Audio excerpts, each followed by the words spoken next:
Before we start, let me quickly introduce you to our panelists. So we have Martin Hullin, who is director at Bertelsmann Foundation. He joined the Bertelsmann Foundation in 2023 and is responsible for digitalization and the Common Good Unit. He is its director. Martin, thank you for joining us. Then we have Jane Oispu. Am I pronouncing that correctly? Probably not. So you have to correct me then later on. She is the policy advisor for digitalization and security here at the European Commission's representative office or representation here in Berlin. So good to have you.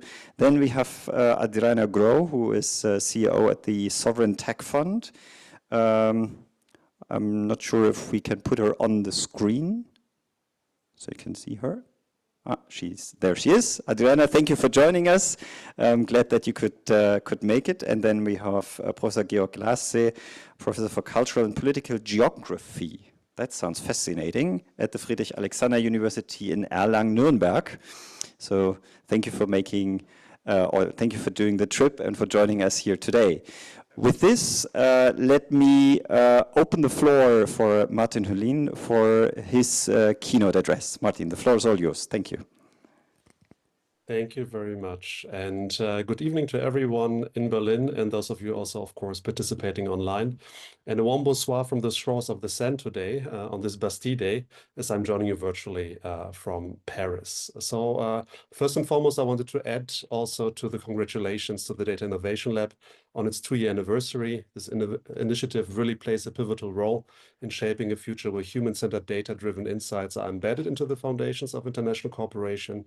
And your work is not only timely, I think it's really indispensable in the times that we are currently living through. So I have been asked to speak to you today about Europe's quest for digital sovereignty and where we stand and what lies ahead. And certainly, Europe stands at a crossroads. The question is no longer whether technology will shape our future, but who will shape it and how. Today, a handful of global actors set the pace of digital transformation, while those advocating for democratic accountability and the common good often struggle to be heard or to matter economically. This is not just market distortion. Digitalization is no longer one theme among others. It has become the structural backbone of our societies and economies. From healthcare to climate action, from mobility to education, and, as we are learning the hard way, defense. Everything now runs on data, code, and compute. And recent events have exposed how fragile our democracy become when ideological interests intertwine with concentrated technological power. When political decision makers outside of our continent question fundamental values that guide our actions and that we demand to be ingrained in the digital services that we are using. So let me take a moment then to take a short look at this renaissance of the term sovereignty in context of today's discussion. We are witnessing an almost paradoxical situation. We are now living in somewhat a post-Westphalian world where traditional territorial sovereignty collides with a digital reality shaped by platforms, infrastructures, and transnational dependencies, and only a handful of very influential individuals running it. This is not abstract. We are witnessing it in real time, for example, in the Trump administration's willingness to weaponize alliances and tech norms through its entanglement with US-based big tech. Europe must ask itself, will we shape or co-shape this system, or will we be shaped by it? But before finding answers for this, I think we can at least say that we've made progress, be it through the DSA, the Digital Services Act, the Market Act, the AI Act, Data Governance Act, all signal Europe's regulatory ambition that you are all very familiar with.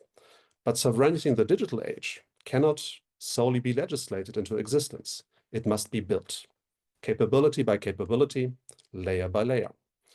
As a recent Bitkom study showed, and really also served as a wake-up call, is that over 90% of German companies would not survive more than 2 years if cut off from key foreign technologies. And that's not a theoretical risk, especially when we live in times where a chief prosecutor of an international court of justice is suddenly no longer able to access his Microsoft email account. It is a structural dependency. So to confront it, we must rethink our approach. And where traditional sovereignty relied on territory, the monopoly of force, digital sovereignty is shared, it's networked, it's adaptive. Its assets are not just borders, but it's chips, data, clouds, and AI. Its actors include not just governments, but companies, platforms, and especially citizens. And its threats are not just armies or trade barriers, but extraction, surveillance, and systemic lock-in. And crucially, digital sovereignty should not be perceived as a zero-sum game. It's about the strategic capacity to act cooperatively when possible, autonomously when necessary, but aligned with our values and our goals and democratic systems. And this is the vision behind EuroStack, one of the initiatives that we at the Foundation have been working on recently. Together with Stiftung Mercator, the UCL IIPP, and CEPS and others, we've laid out a strategic framework for what European digital sovereignty could look like in practice, not just on paper. Led by a really outstanding authorship collective, the EuroStack study layered a modular architecture of digital autonomy for Europe, from semiconductors over quantum to federated data spaces. And it also has helped to grow a fastly expanding movement and inform what I can say a very passionate debate about our digital path forward. And it also saw the inclusion of the term into the coalition treaty of the current German government. So the message is clear. Europe must stop being just a digital consumer and referee and start becoming a builder of infrastructure, platforms, and the necessary universal building blocks, or the digital commons, that could become the foundation for a third way of citizen-serving digital infrastructure. Not to isolate ourselves, but to reclaim agency. Not to dominate, but to lead in values-driven innovation and competitiveness that advances openness, fairness, and sustainability. And to finish, while we all know that complete self-sufficiency in technological terms is neither feasible nor desirable, strategic capability and optionality should be. And to get there, we will need three things. Firstly, considerable investment in public interest infrastructures and technologies that reflect our economic and societal needs, in addition to the incentives, such as focused public procurement. We will need inclusive governance with interoperability and democratic accountability at its core. And we will, in particular, have to rely on strong international partnerships with regions and players such as us that are seeking that the digital order is open, rights-based, and resilience. And those will be some of the areas where the Bertelsmann Stiftung will focus its capacities on in the coming years to go. So as we move into today's conversation, let's not just limit ourselves to diagnostics or declarations, but let's really try to focus on what matters now to turn ambition into architecture and principles or metrics into performance. So thank you very much for having me tonight, and I'm looking forward to today's exchange. Thank you, Martin.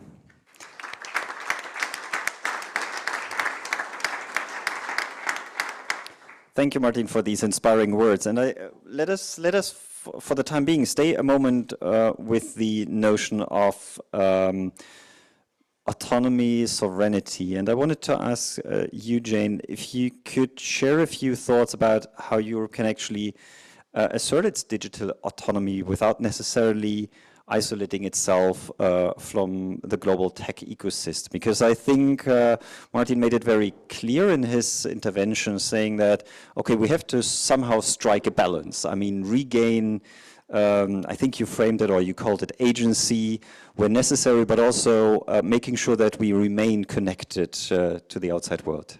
Jane, if you want to reflect on that. I think it is on. Is it on? Yes. Wonderful. Thank you very much. Actually, I read recently a quote by the CEO of SAP, Mr. Klein, who said, sovereignty doesn't mean isolation, but control and freedom to decide. So I fully agree. Complete autonomy is never possible. So it's an illusion.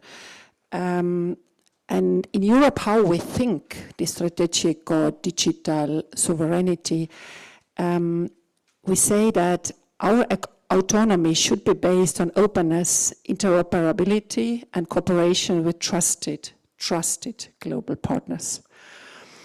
And to frame it a bit, it has been a bit of a fragmented kind of thinking in Europe. And we just brought, actually in June, out a new strategy, the so-called International Digital Strategy. Maybe you have heard, you have seen. So, and that what we aim for is away from this kind of fragmented pattern, fragmented actions, to a coherent strategic approach where we have put on paper how it's our vision about this international kind of digital world for us. And so we try to define a coherent strategic approach and to integrate those digital priorities, what we have, into the security and defense partnerships. So that's the idea behind. But, of course, what we always think with this strategy is also we are so convinced about our vision of how we want to exercise digital kind of sovereignty that we actually would like to ideally export it also to our regulatory models to these external partners. And we are currently working on the EU tech offer for partner countries. This is rather new, so in the framework of Global Gateway. So we think about what can we offer to our partners in terms of digital cooperation, in terms of secure connectivity, investments in digital public infrastructure, and so on. So this is rather all a new work what's going on in the moment. Thanks. Thank you, Jane. And I saw, Georg, I saw you reacting to what Jane just said. And I know that you have been conducting quite a bit of research on sovereignty as a multifaceted concept in a way. I mean, simply reflecting on a broader definition of sovereignty, on a more individual definition of sovereignty. Could you just briefly outline how you would conceptualize this? I try. Please. I switch this on just in case. Well,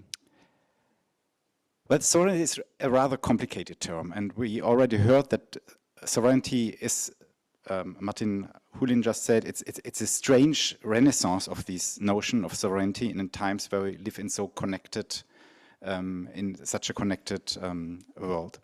And what I found interesting in this rise of the digital sovereignty discourse is really to step back and to look into the history of these sovereignty concept also. And because in a way the ambivalence of the term lies also in the history of this term. If you look at the history of sovereignty, you can see, well, it was shaped in the 16th, 17th century in the religious wars, this idea of a sovereign territorial rule, which was then transformed in the French Revolution in this idea of a popular sovereignty, so a democratic, legitimized sovereignty.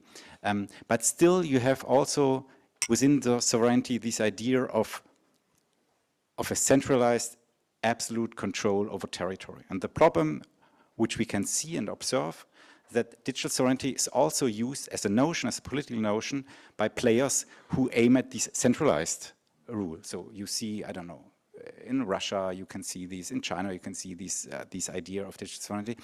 On the other hand, we have this sovereignty, and this is, I think, especially relevant also for the discourse, for the political discourse in Germany, with the idea of the sovereign citizen, which is somehow connected to this idea of popular sovereignty, the idea of the citizen as an individual who, well, makes his own decision and has a political voice. And now the idea, the problem is how can we connect these two ways of sovereignty, a state sovereignty and a sovereignty which aims also at the individual citizen and protects his or her citizen rights. All this in a context where sovereignty also is in a kind of myth. There has never been full sovereignty. No state has ever been fully sovereign, and no individual is fully sovereign. We all live in social, technical relations. So this is also a strange ambivalence in the term that is a myth. It's a productive myth, and it's also somehow a dangerous myth because it can be also used for these very centralized and well authoritarian context. So the question for me, really, from a looking at the political discourses, really, how can we define a European way of digital sovereignty which connects these two bays and really differs in the practice, in the political practice? Thank you, Georg.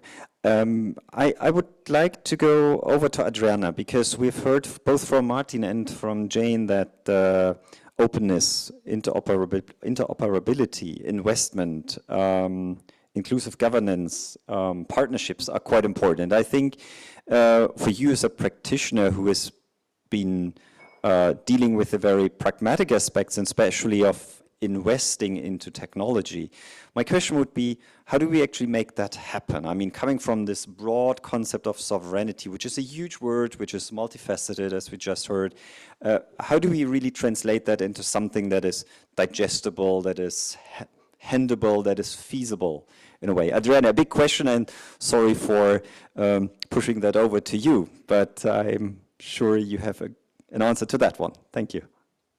No, that's a great question, and thank you very much for having me like this. It's my loss not being in the room, but I'm really happy that I can join this discussion in that way. And exactly what you just asked was our starting point already back in 2020, when Germany had the presidency at the European Council with the key topic digital sovereignty. And during that time, we had multiple happenings that all pointed at one common denominator, which was infrastructure, from very different perspectives, be it a COVID crisis that made very clear that if the infrastructure is not in place, we don't have all the information we need because the data cannot be where we need it, we cannot access it, and we cannot come into a position where we can innovate. Other crises around that time all pointed at the same, let's say, weak spot we have if we want to be self-determined, have choices, and be in a position where we can act. And that is, and I think I'm echoing my panelists here, how we define sovereignty, not as an imagined complete independence, because we're all dependent on each other in multiple ways and multiple networks, but in a position where we can make strategic choices, deliberate choices, how we want to act and how we want to go forward, how we're going to develop and innovate in the future. And with this thinking, we wrote a feasibility study on a digital infrastructure as the foundation for digital sovereignty, and put it really concretely into practice by understanding the history of software development and the production logics, let's say it like that, that we all rely on in our digital world. And that brings us to the open source ecosystem, which is the driver for our digital economy, all digital services and tools that we're using, no matter if they are an open source product or not. And in the background, I always say, in the infrastructure, there's this huge ecosystem that powers all of it.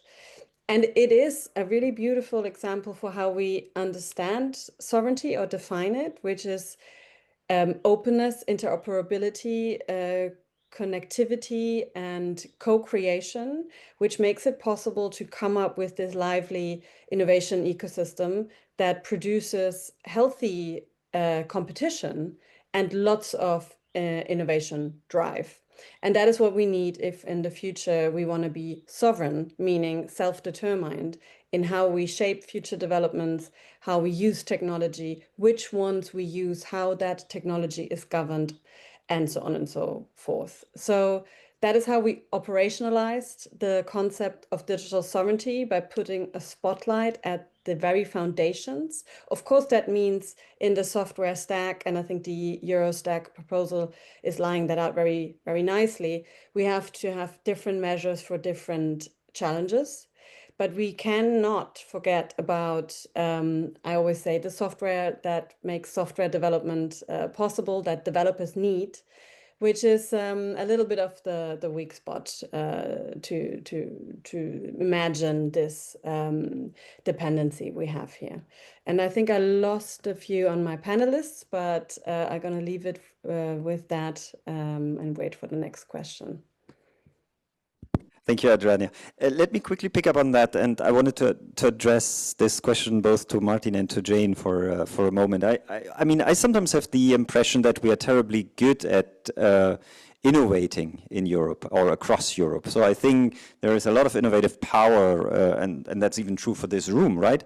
But how do we actually make sure that these things grow to a certain level that allows us to, I mean, allows us as Europe or Europeans to really play a role? I mean, transforming or, well, basically mastering this stony pathway from a good idea or a bright idea or something that is terribly innovative to something that really is a product that scales and that becomes available. I'm not sure if, Jane, do you want to take that question first, and then maybe Martin, you want to join?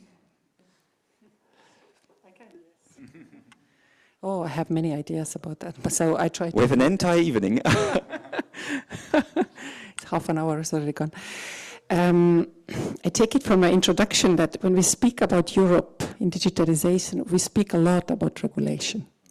Yeah, I think it's not completely fair.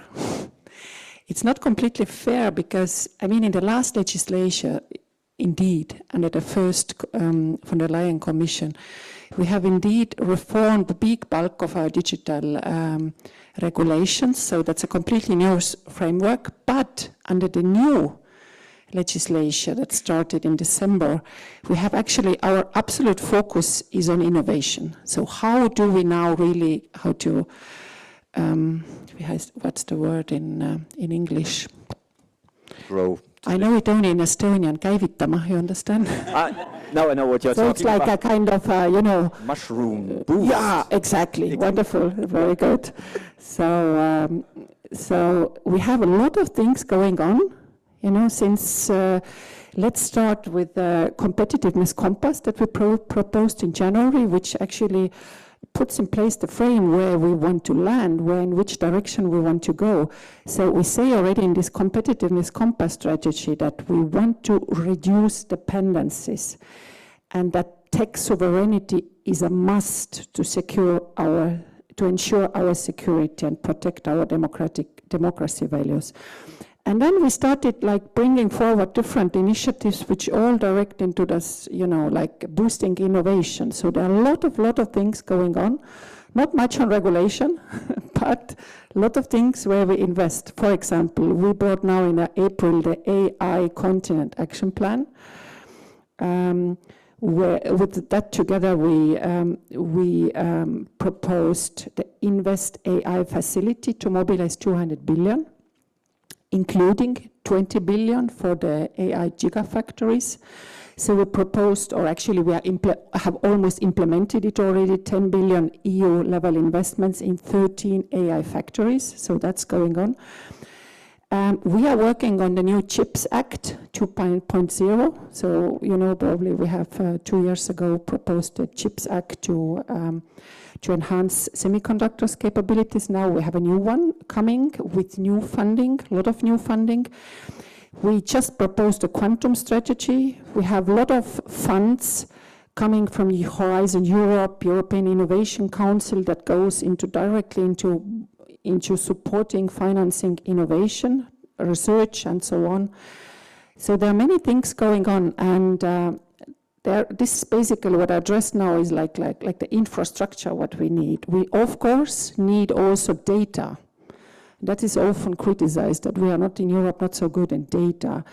So the work on data is going on as well. So we have the new data union strategy coming. The consultation will end tomorrow, so you still have a chance to say a word on that.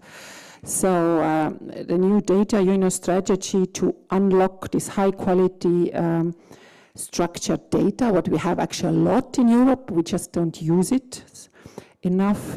We have the project of data labs, so to ensure that AI factories have access to large volumes of data. What what is very important work is also going on simplification. Yeah, we have several omnibus packages came out already. Towards the end of the year, we have a digital omnibus package coming out. We are having a look now at all the regulations, what we have, for example, in the field of data.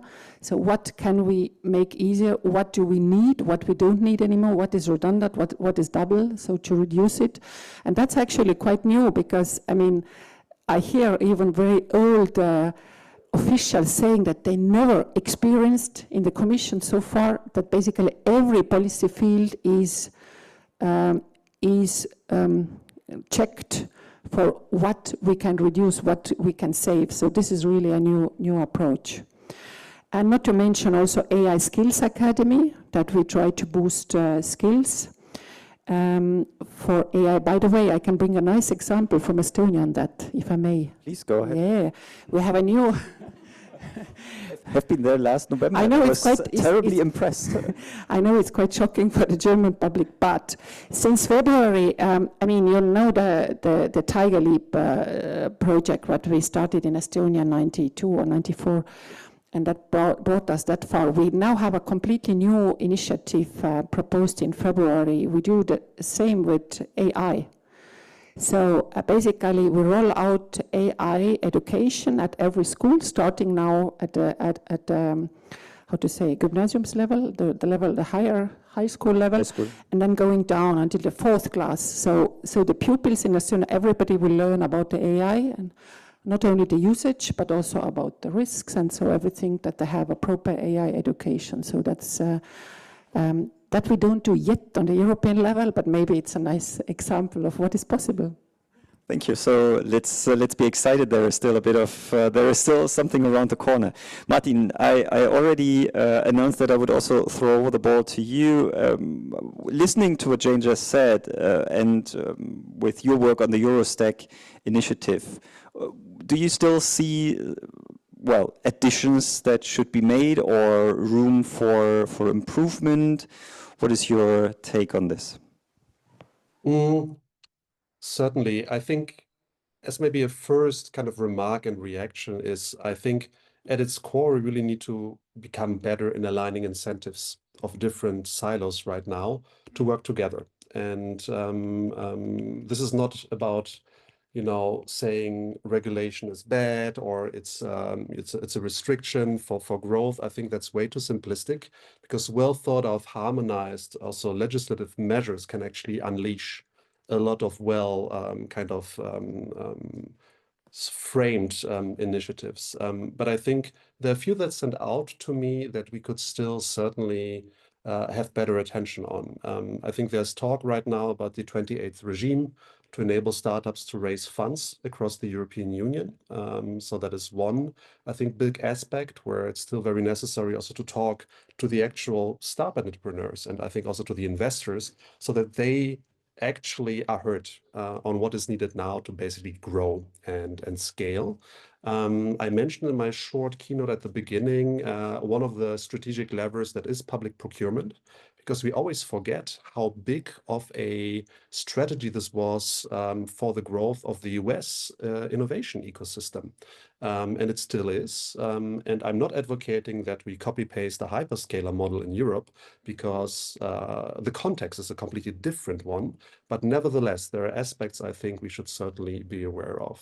You mentioned the wonderful work of Adriana, and also what Rafael Laguna is doing with Sprint, for example, with very clearly carved out MVPs, challenges, so that there are very concrete areas that solutions are being found, and that they're also strategically chosen so that there's a narrative that actual stakeholders that understand there is a template here that can be reallocated, and henceforth also helped to align incentives for others to join into the fold.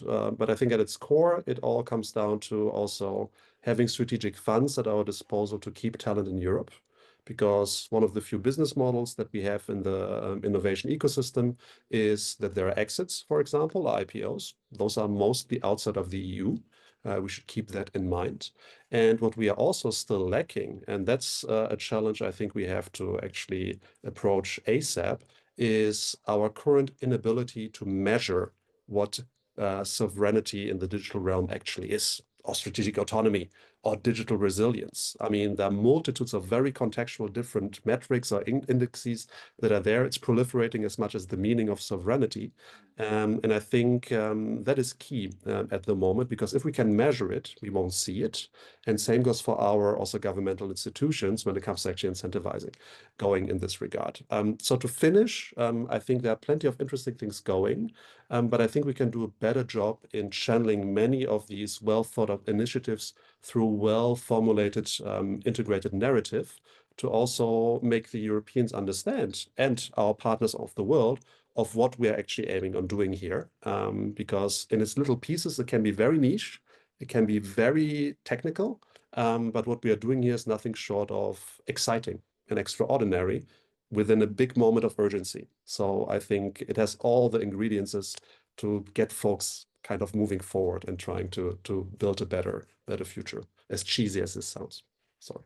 No, that doesn't sound cheesy at all, Martin. I would like to bring in Adriana and then Georg for a second, but I'm already announcing to the room here in Berlin, but also to the virtual room. Please review your notes of about the last 20-25 minutes and prepare for questions, because I'm going to open up a round of questions. But Adriana, I wanted to come back to this small point: entrepreneurs, investors. What kind of talk do they really want to hear? What are the questions that we should probably start to ask? I mean, I'm speaking from a perspective where I'm also part of public procurement, so I know quite well what kind of questions I'm hearing from industry colleagues that are also sitting in the room. But what is your take on that?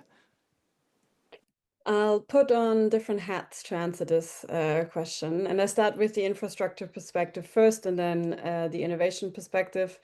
I think, again, like Martin said, it's two sides of the same coin for me. We need the infrastructure to innovate. If we don't innovate, the infrastructure is not bringing us anywhere. So from the infrastructure perspective, I think we have a really, really important new job as governments in the 21st century, which is understanding that there is not just physical infrastructure that our life depends on. There's also an invisible layer of digital infrastructure, which is not just hardware. It's not just chips or products. It's also software and data, of course. And treating this in a similar way how we understand and treat physical infrastructure, I think, is the key challenge here, because it is something that just needs to run smoothly in the background. And that's also making it a little harder to measure, or it's hard to tell success stories. I always say, if the Sovereign Tech Agency does its job well, nothing happens.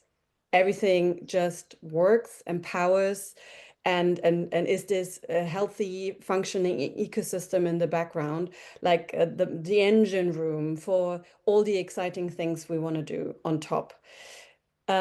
So for that, coming back to the question, we need to think about public procurement in a new way, because we don't actually have the perfect public procurement instruments right now in our, let's say, public arsenal to treat digital infrastructure the same way.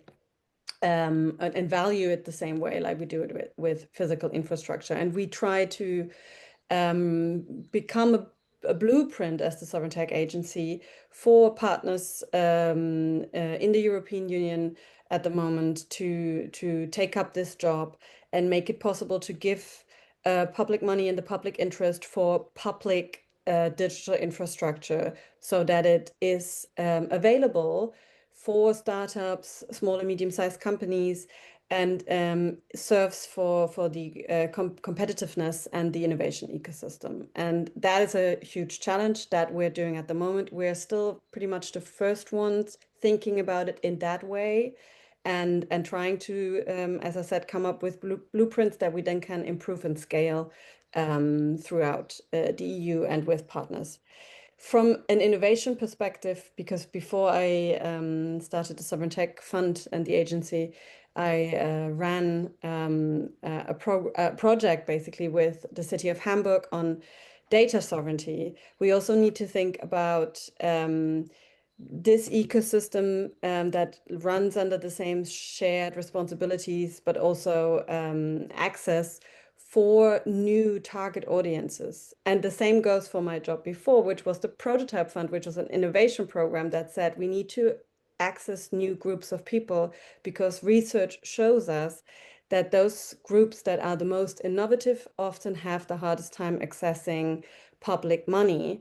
And our public procurement doesn't necessarily go to the most new and exciting and unusual endeavors. It goes mostly to those groups who know how to write grant applications best. That's all nothing new I'm saying, but it's a huge problem and we need to tackle that because it's a structural problem if we want to see results. It doesn't just help if we have great new funds with a lot of money.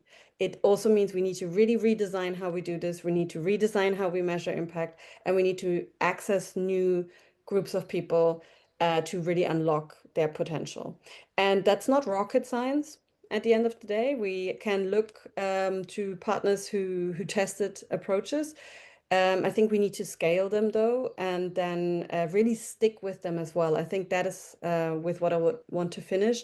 There needs to be a contingency in our strategic planning and how we execute this, because only in that contingency, startups and smaller companies will actually plan and then deliver results. And if it's very erratic, even if the approach is good, I think it won't deliver the results that we desire.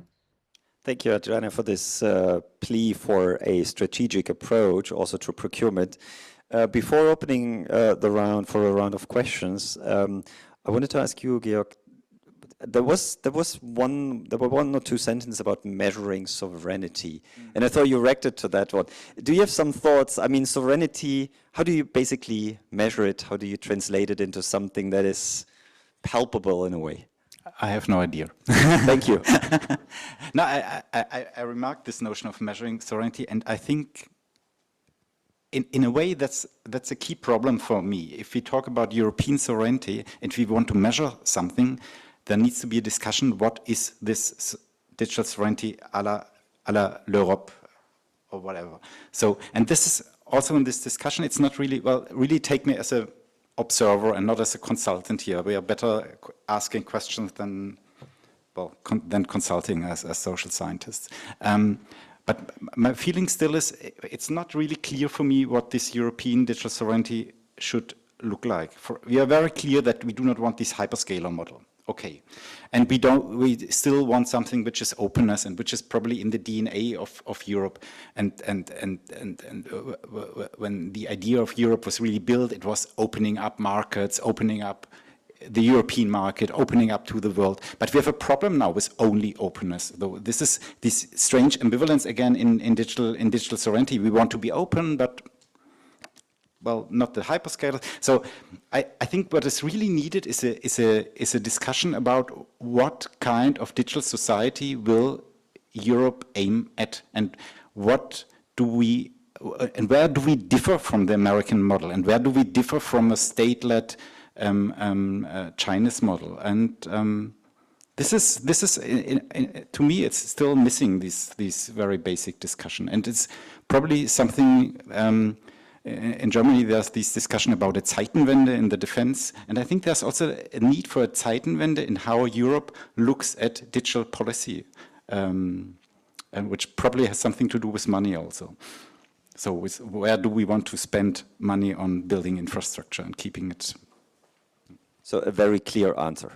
A very clear definition. Thank you. No, but I mean, obviously, it's this is probably one of the most difficult points to really say what sovereignty in the end is in terms of numbers. But I saw Martin, you have raised your hand. Please feel free to come in.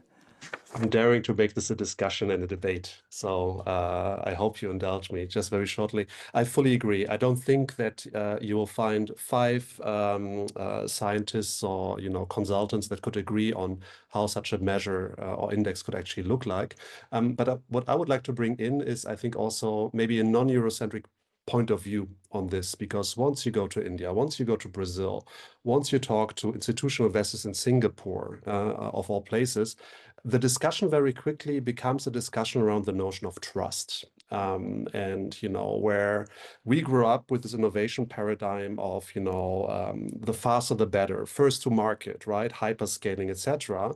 When you talk to really thoughtful individuals that are now thinking about the next 5, 10, 15 years and just went through technological leapfrogging themselves, or the question of how to position themselves already in a very complex geopolitical ecosystem that we Europeans naively are currently waking up to, what they're saying, it's not about being first to market explicitly, it's about being first to be trusted in times of extreme uncertainty that will be a constant in the coming years and decades to come. And I think it's not a solution to the question, how do we define sovereignty? But I think it's an indicator. It's kind of a direction on the compass that could also help us find, convergence, I think, with the partners that are looking for something similar and already using such a mechanism to then inch closer before ever, I think, having a perfect definition, but getting into building. I think that's one of the key moments that we are looking at because, again, urgency, we don't have much time, to be perfectly honest. Yeah. Thank you, Martin. And now I have to apologize myself because I should have actually allowed for questions from the room much earlier, but now is the time. So who wants to break the ice? I think I would be walking around with the micro and then, yeah, there's a question over there. Ah, there is one. Thank you, Claire.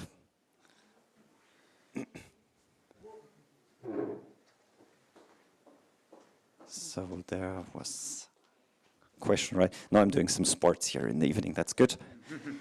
So here comes the first question. Maybe you briefly introduce yourself and then come up with the question. My name is Mia Stegelmann.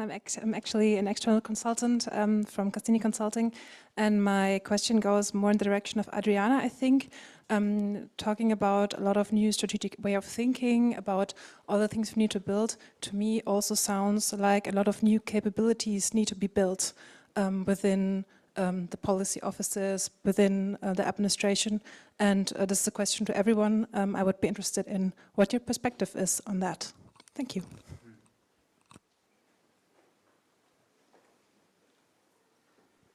I answer directly? Yes, please. All right. I definitely think that that always needs to go hand in hand. I think that without training and the right skill sets, we will never be fully sovereign because we cannot judge the different measures we need to undertake. We cannot make self-determined decisions if we don't understand the decisions at hand completely. So if I understood the question correctly, I do agree that in order to change our approach in how to procure for more digital sovereignty, that means we need to understand the matter better. I'm still talking about software, right? We need to fully understand how we can use software, which software we need, and what the potentials are there.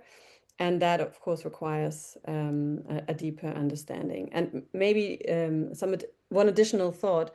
This is not the layer that we are working on at the moment with the Sovereign Tech Agency, but open source products, there's also many voices calling for using more of them as alternatives in governments instead of relying on just one or two proprietary solutions. And just leaving that like that, I want to add that in order to make full use, unlock the full potential of open source software, we need to understand that it's not just a license question of the software I use for my daily to-dos. It's also a way of working together. So if I really want to use all the benefits, I need to understand that there's a whole spirit of sharing and adding and developing continuously, innovating together with peers, that this makes open source so useful. If we don't do that at all, if we don't change our way of working, it's just a license that has some benefits over a different license choice, which is good enough, right? But there is more that we can do, and that is a culture change and a way of working together, which is a big topic. But I think if we go there, then the benefits are really, really great. Thank you, Adriana. Are there any more questions in the room? While you are thinking, I wanted to hand over to Jane. You reacted to the term, or to the, well, yeah, to this idea of becoming, let me phrase it like champions of trust or something like that. I hope there's no copyright on that one. But you reacted to this question of trust as a major pillar when talking about sovereignty. Yes, indeed. And actually, when I was invited to this event, I was said that I'm allowed also to say more about the Estonian example. So that's why I thought about this topic of trust. But first, I want to make a poll. There is a new, I mean, now you have the new application, Patientenakte. Do you trust it? Who trusts it? Patientenakte, the new, who trusts it? A quick show of hand. Who trusts the EPA, elektronische Patientenakte? Okay, very good, but not sufficient for successful implementation.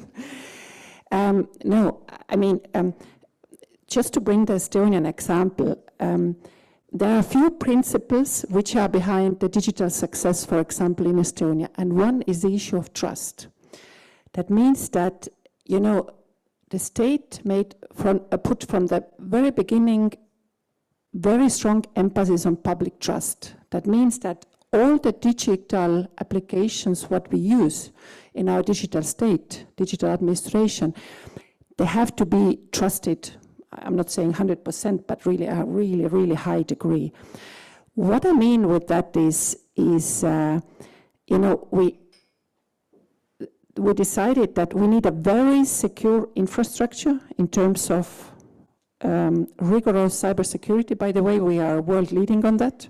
Also thanks to our big neighbor in the east who conducted a first big kind of, I think it's handled as the first national attack on a state, 2007. So where all digital in Estonia was basically switched off for 2 weeks or something. So we learned a lot from that. We decided that we need a really secure digital identity, what we have since over 20 years. It works really perfectly. So we have some really little issues, you know, where like there was a data leak or something, but we always learn from that. So we improve it, we make it better. And we said we want a really secure legal framework. What does it mean? For example, I'm totally convinced after my 6 years in Estonia, coming here to Germany, my data are much better protected in Estonia. Because they are in one place digitally, and there is an X road, so if there is a state agency or bank, or if they need something from my data, so they can retrieve the data. And I, as a citizen, I have a full access to the log, so I have a full traceability. I know who retrieved my data, for what purpose, and so on.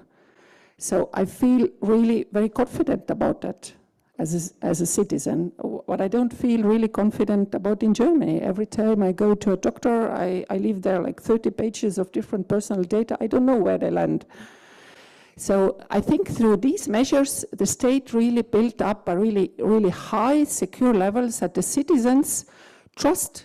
They trust this system. And this is also like the reason for the success, actually, for the digital success story of Estonia, just as an example and inspiration. Thank you for this example. Yeah, I think that's a very convincing one. There's a question from the room here in the middle.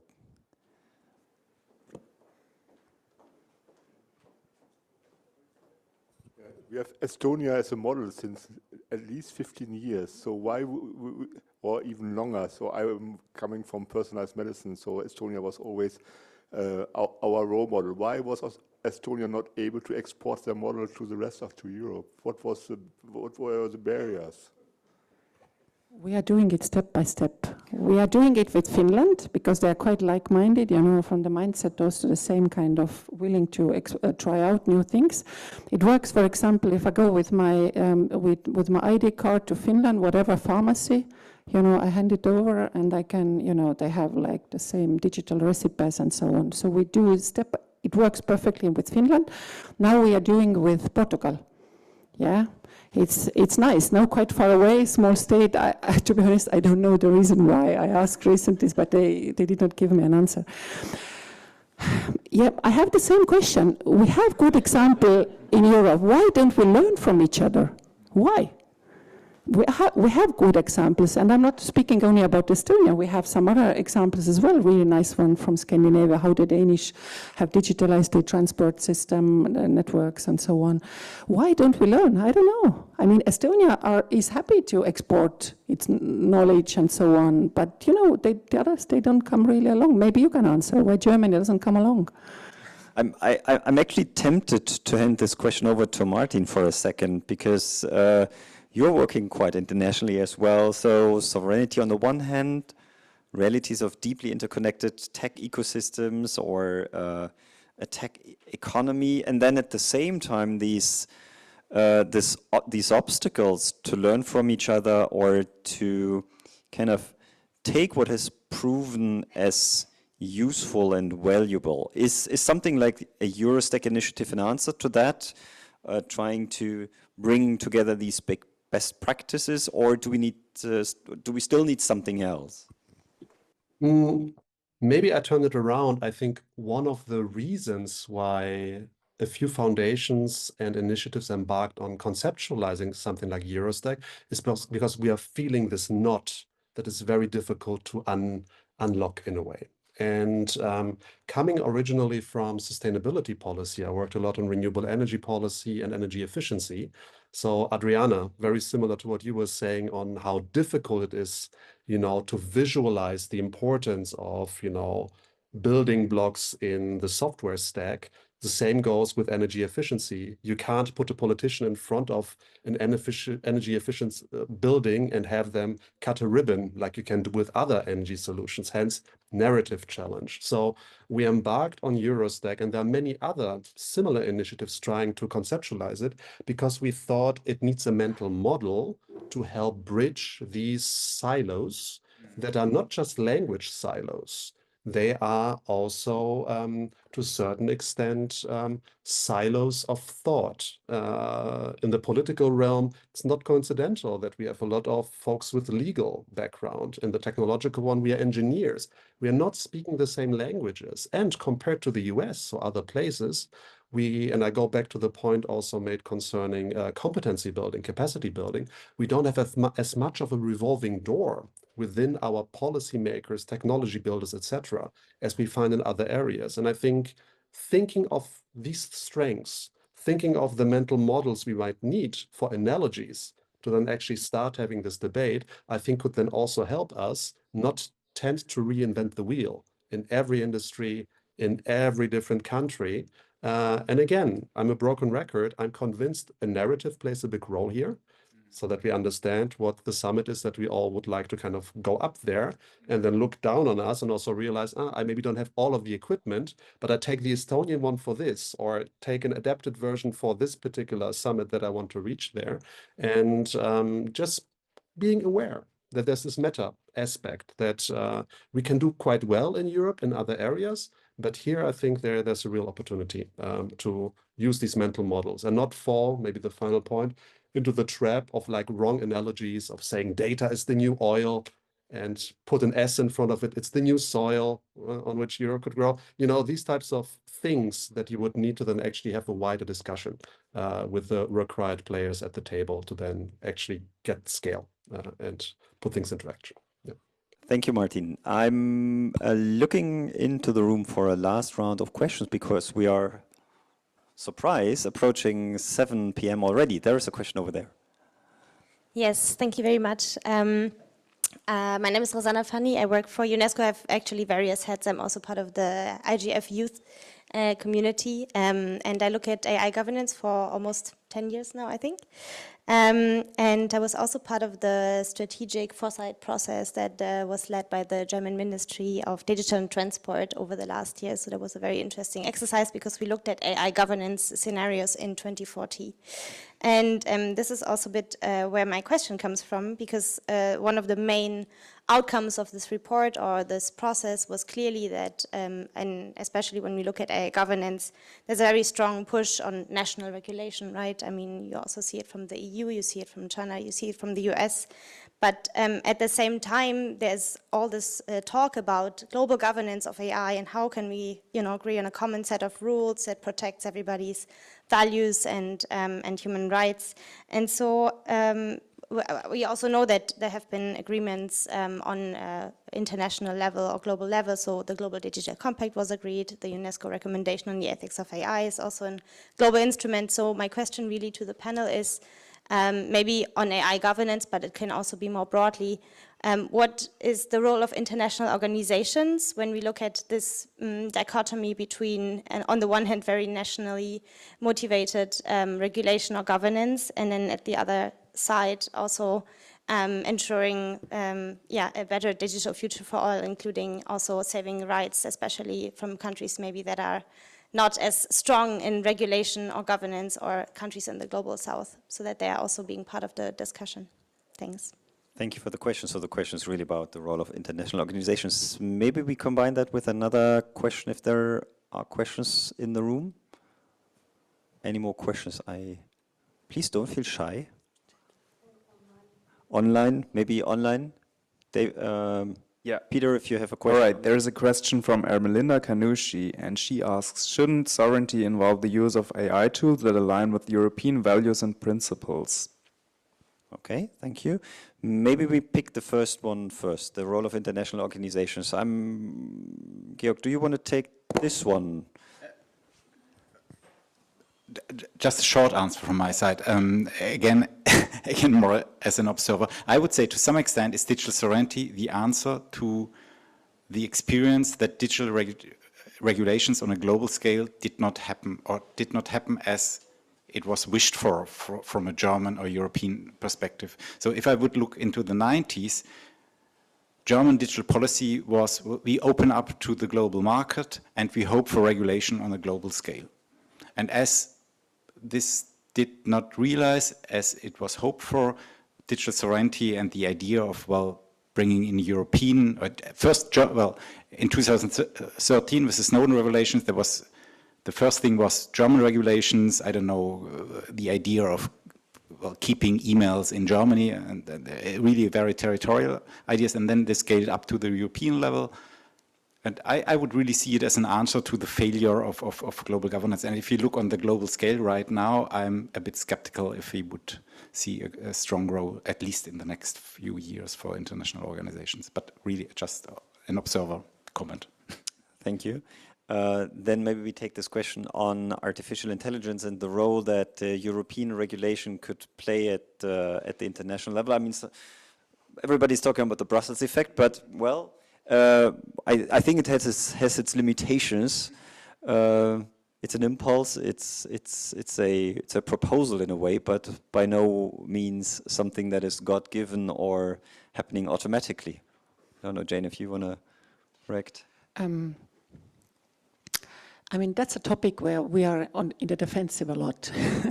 There's a lot of criticism. I rather tend to believe that this what we propose, this human-centered AI, I rather tend to believe we have to wait a little bit. But I rather think that with this global insecurity, global broad insecurity on many, many topics, I rather think that, and we have the impression in Europe that more and more countries start to value this approach. Because we are a reliable, secure partner. We have our AI rules in place where we say, okay, for us it's important to protect our democracies, it's important to protect our people, our youth, and so on.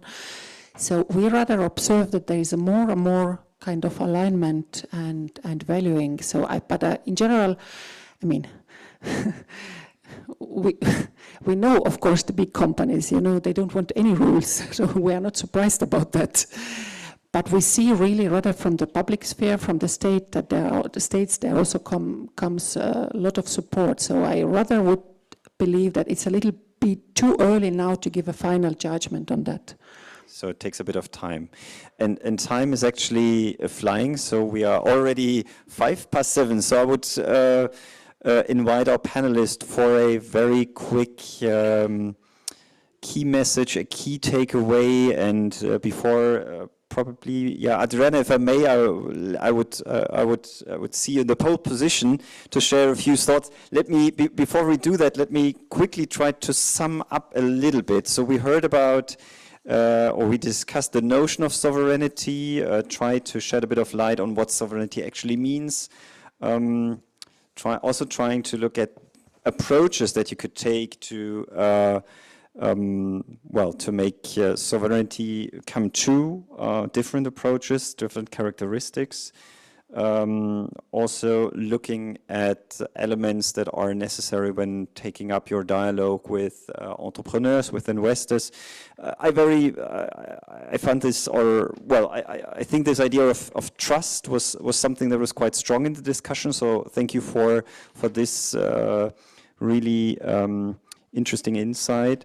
And then I heard the word narrative quite a few times, and I think it's true. I mean, building a positive narrative around digital sovereignty, which is going beyond the very abstract concept of it, is quite important. But Adriana, opening the round of final words. Thank you. Well, my impression is that we don't disagree much when we talk about what we mean with digital sovereignty. I don't think that we understand it as isolation or a myth of independence, but rather acknowledging connecting tissue between many different actors and the interdependencies that we have, but managing them better and being more self-determined is what we understand as sovereignty. That is, from my end, what I heard from this discussion. And what I would like to add as a closing thought is that unfortunately, if we really want to achieve this goal of digital sovereignty, which I think is a very important one, we need to unpack the complexity behind it. There's not one measure, not one solution for it to be achieved. There are many different, let's say, packages we need to take care of with different measures. And I was reading along in the chat a little bit and replying to some thoughts around how this can be more of an international endeavor as well. Maybe that also connects to the international organizations question. Speaking strictly now for the focus of the work at the Sovereign Tech Agency, if we want to achieve the engine, make the engine room for digital sovereignty very strong, we can either do it in a way that serves everyone, because this is a global digital common, this open source ecosystem that powers software development, innovation, and competition worldwide, or we don't do it, or we do it badly. But if we do it well, it will support this whole ecosystem, which is a good thing, because that's how we need to understand it. And no matter if this is a startup in Germany or a small and medium-sized company in France or anywhere else, they all rely on those tools, and we need to invest in them from national but also international perspectives together. I think that's a very beautiful thing about digital sovereignty, that it's not working well in this infrastructure layer if we try to isolate.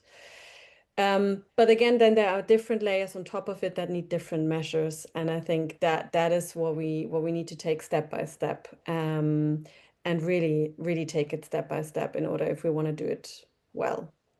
Thank you, Adriana. Georg, do you want to share some final thoughts? I agree. We do not disagree very much, and I liked. I think Adriana mentioned it. I like the idea that we live in a digitized world. So when we talk about how we shape the digital transformation, we talk about what kind of society want we to live in.